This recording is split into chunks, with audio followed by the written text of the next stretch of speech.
തൃശൂർ നഗരത്തിൽ ആന ഇടഞ്ഞോടി. കൊല്ലത്തുനിന്നും തൃശൂരിലേക്ക് ഉത്സവത്തിനെത്തിച്ച ശിവം ലക്ഷ്മി അയ്യപ്പൻ എന്ന ആനയാണ് ഇടഞ്ഞോടിയത്. ഇടഞ്ഞോടിയ ആന കാറും ഓട്ടോറിക്ഷയും ബൈക്കുകളും വീട്ടുമതിലുകളും ഗേറ്റുകളും ഉൾപ്പെടെ തകർത്തു.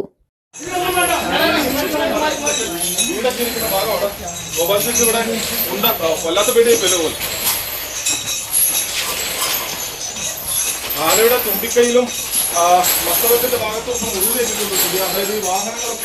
ഇന്ന് രാവിലെ 9:15 സംഭവം. കുളിപ്പിക്കാൻ കൊണ്ടുപോയി തിരികെ വരുന്നതിനിടെ ചെമ്പൂക്കാവ് ടൗൺഹാളിന് മുന്നിൽ നിന്നാണ് ആന ഇടഞ്ഞോടിയത്.